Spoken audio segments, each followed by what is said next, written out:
Good evening, everyone. This is Group 1, and we are presenting on bridging belief gaps in LGBTQ plus in counseling. In this group, we have Juliet, Ozioma, and myself, Kenesha. Or case study number 1, or overview. We have Jamie Rodriguez, is a 22-year-old college student majoring in psychology. Jamie identifies as non-binary and is seeking counseling to navigate the process of coming out to their conservative religious family. We have Sarah Thompson, a 35-year-old counselor who is a devout Christian. Sarah is passionate about her religious beliefs and has limited experience working with LGBTQ plus clients. Sarah is assigned to Jamie. She's torn between providing support for Jamie's coming out process and staying true to her religious convictions. Jamie is eager for affirmation and understanding, but sense Sarah's discomfort. So let's look at Sarah, our counselor. Sarah has relatively stable attributes and beliefs that may be easy to understand among others. However, for her role as a professional counselor and her devotion to her Christian values, this stability may be a hindrance to quality therapeutic care for LGBTQ plus clients. This conclusion can be supported by Williams' research in 2011. Williams' research in 2011 also concluded that there might be a potential value conflict between Sarah's personal beliefs as a Christian and her professional obligation. Who is Sarah?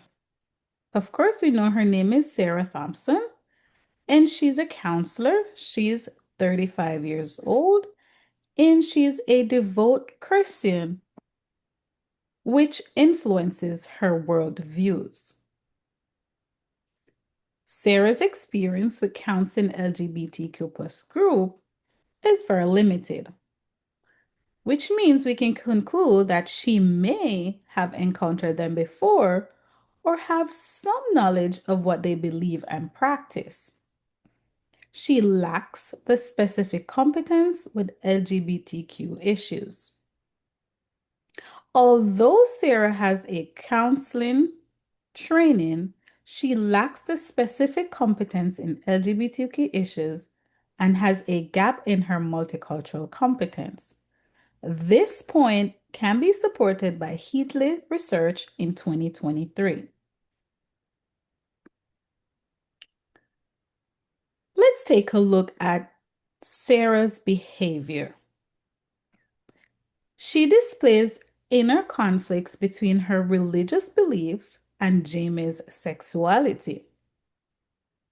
Displays comfort in addressing LGBTQ plus issues and giving affirmation to the choices Jamie make. Sarah is caught between her professional values and her personal values. According to her ACA Code of Ethics, she must adhere to Code A.4.B, which is affirming and supporting clients without imposing values. ACA 2014. Sarah must see competence in the area through which she is going to give counseling and research other means, thus abiding to our ACA code C.2.B, new specialty area of practice. Sarah struggled to give unconditional support or regard to Jamie issues, which may hinder trust. Jamie sensed a lack of full acceptance from Sarah, which could weaken a good relationship between the two. This point can also be supported by natal research done in 2018. It is evident that Sarah has a limited training in multiculturalism due to her resolute stance on religious belief. It seems this reduces her confidence and effectiveness in providing quality care. Jamie may pick up on her hesitation, and it could drive them to have different perceptions of other Christians, counselors, and refuse care. Section B of the ACA Code of Ethics reiterates that trust, and I quote, trust is the cornerstone of therapeutic relationship. ACA 2014. Section C of the same ethic codes also speak on providing quality care as a professional responsibility. ACA 2014. Now we move to our next speaker. Hello, everyone. I'm Juliet, and I will be presenting the continuation of our research and analysis. The purpose of the counseling relationship, aside from Jamie's needs, is to facilitate their growth and promote healthy relationships. Although Sarah has religious convictions, according to section A.1.A, she must be aware that the counseling relationship is always going to be in the best interest and welfare of the client. Section A.1.D of the ACA Code of Ethics addresses support network involvement. Sarah should also be able to recognize that support networks hold significant meaning in the life of clients and can help Jamie determine areas of support that will benefit their sense of self. Section A.2.B states that counselors should explain all services to clients, including limitations, potential risks, and relevant experience. In Sarah's case, she should inform Jamie about her limited scope of practice, but also consider that a client is a counselor's greatest tool as a source of information. Section C, Article 5 of the ACA Code of Ethics states that counselors should not engage in discrimination against clients based on sexual orientation, identity, gender, or religious beliefs. Sarah must keep her religious convictions out of the counseling relationship.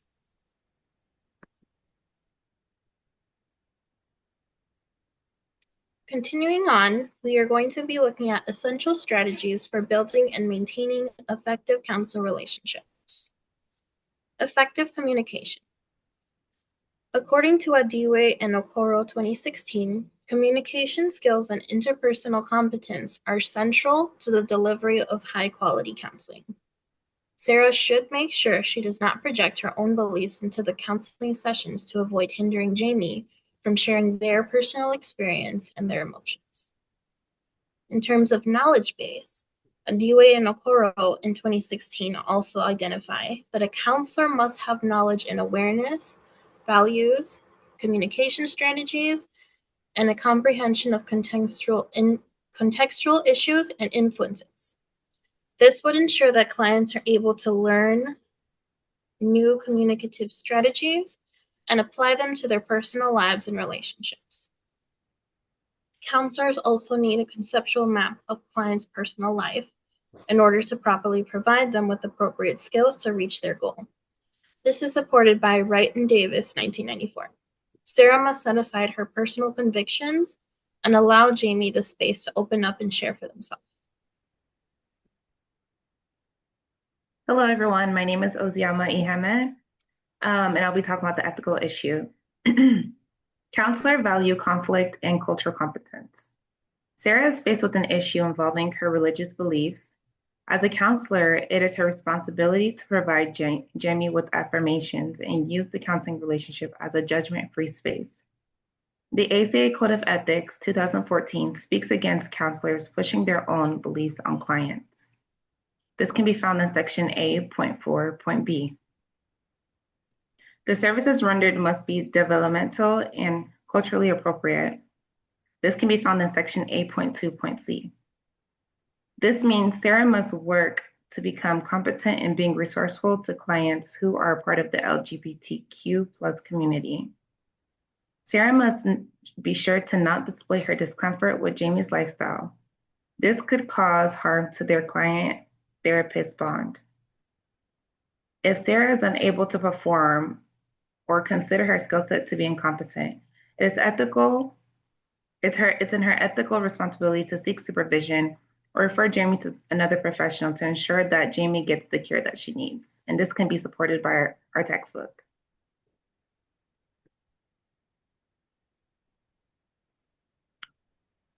Legal issue, discrimination in services.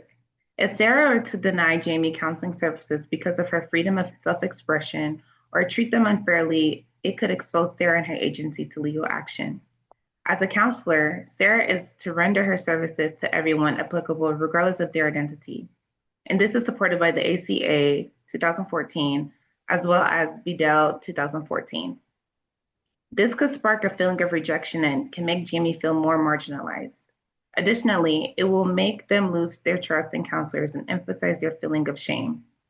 Furthermore, this can stop them from seeking help in the future or hinder their therapy sessions. Here are roles and functions in counseling services. The role of a counselor is to encourage personal growth, advocacy, and support system for their clients.